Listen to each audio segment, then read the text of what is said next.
Hey there. Subscribe to my channel.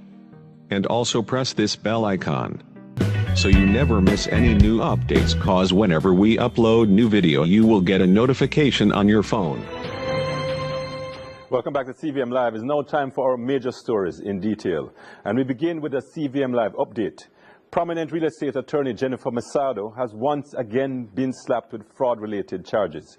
The charges were laid against her early this morning by members of the Jamaica Constabulary Forces Fraud Squad.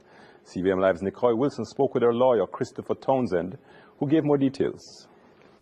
At least one investigation against prominent real estate attorney Jennifer Masado seems to have borne fruit. This, as police laid more charges against her on Friday. These new charges come only 2 weeks after Masado was slapped with fraud-related charges on May 11. She is expected to return to court on July 3. CVM Live spoke with Masado's lawyer, Christopher Townsend, who detailed the most recent charges laid against his client. There's an allegation of the issuing of a fraud document. The matter is not yet before the court, and I have not yet received any documentation, so I can't say much about it. But that was the allegation that was read out to her. When Masado appeared in court on May 15, the prosecution indicated that investigations into at least 8 other reports were underway. Townsend says he is not sure what the result of those will be. Nothing more than what we're told, at the first hearing, when the matter was before the court, or with the matter before the court, that there were other charges that were pending. So we were told this, so I suppose that these are the charges that are coming. So we don't know, how much more is out there, or whether or not there are others, etc. On that same court appearance, bail was granted with surety along with several other conditions. Townsend says Masado has been complying with those conditions and is cooperating with the police. She's very much aware of the negative publicity that she's getting, especially on social media. However, of course, she's unable to speak to the issues, speak to the matter, because the matter is before the court.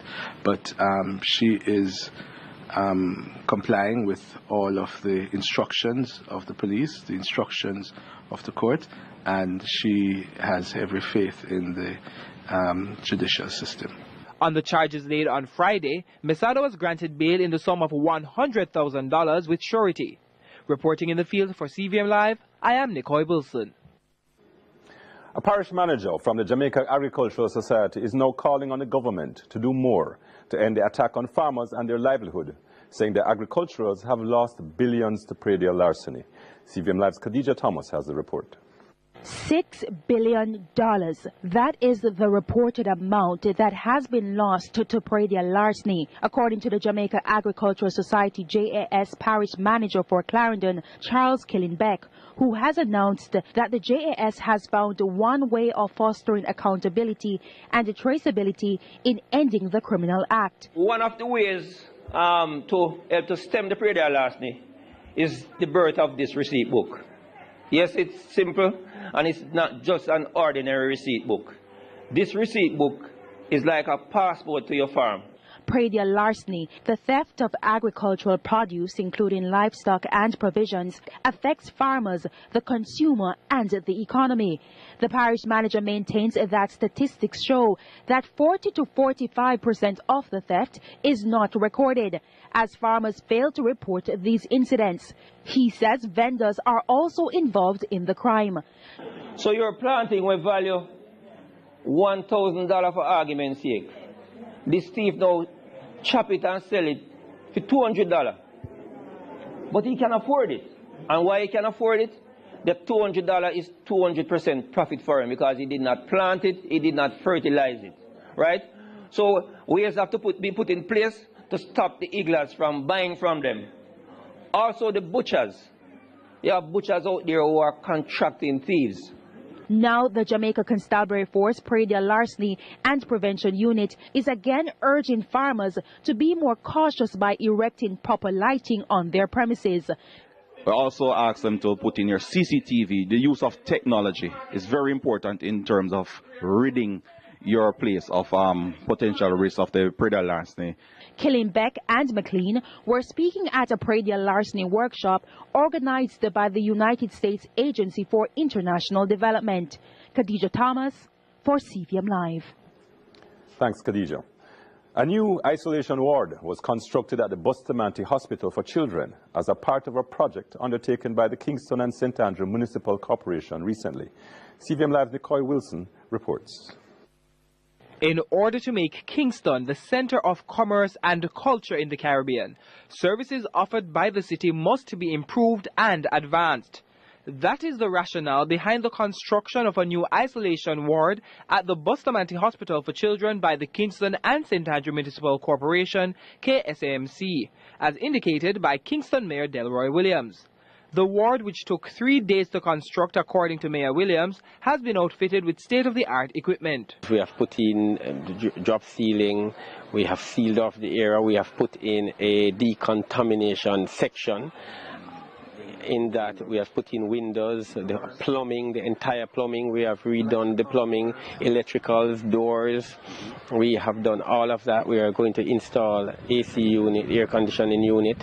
So basically we have constructed a new structure, a new unit within the ward. Mayor Williams says the KSAMC manages funds on behalf of the residents within Kingston and St. Andrew and are charged to use the funds for their betterment. Be part of our mission and our responsibility as city managers is to use the funds of our residents in a way that benefits the residents. There is no greater benefit that you can get than establishing and setting up proper health facilities for our children. And the children will benefit, and I know the parents will be well pleased. Nicole Wilson, CVM Live. Today is International Missing Children's Day, a day that is being recognized in over 20 countries around the world. State Minister in the Education Ministry, Floyd Green, used the occasion to call for a unified and coordinated approach to be taken in locating children who continue to go missing. Here's Khadija Thomas again with this report. Statistics from January to March of this year confirmed that 386 children have gone missing. 265 have returned, 119 still unaccounted for, and 2 have been found dead. It is on this basis that the state minister is calling for a proactive approach to be taken regarding children who go missing in the island. Once you reasonably suspect that a child has gone missing, and oftentimes children have routines, so once you realize that that routine has been missed, you can reasonably go to the police, and that will activate the Ananda Alert Secretariat, which brings together a number of agencies to start the search for our children. Minister Green notes that adults should listen to their children and the necessary prevention methods should be applied to reduce the number of children who are still unaccounted for. For us, one child that goes missing is one child too much. And that must be our mantra. And that must be the approach that we take as a country. He adds that there was a minor decline in children going missing in 2017, a 3% decline from the previous year. The state minister is now encouraging parents and guardians to affirm their children, making them feel loved and respected. So we say to the parents, listen, ask questions, respect the opinions of our children. It is a different age, and long gone are the days when children should be seen and not heard. That no work. It's a bad idea. Minister Green was speaking at the Jamaica Conference Center on Friday. Khadija Thomas, CVM Live. Well, we'll join Nicole Wilson again, this time for regional and international news.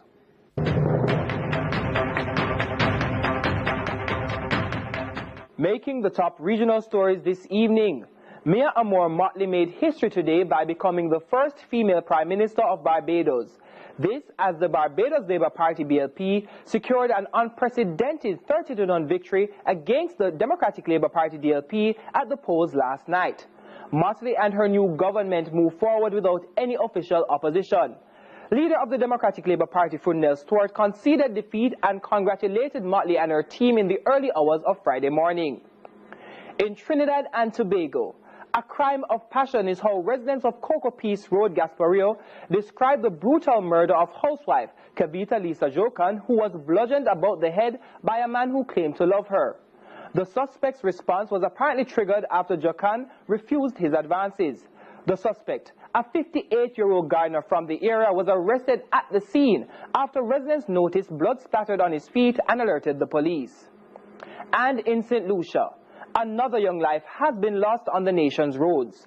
Police are currently investigating the circumstances surrounding the death of a 19-year-old Garan man as a result of a motor vehicle collision.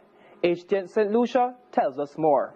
According to official police reports, 19-year-old Dane Maximin of Gara Babuno was riding a motorcycle, registration number PJ1668, along the Lakwa-Gara Road when it collided with a pickup at about 5:10 p.m. Wednesday.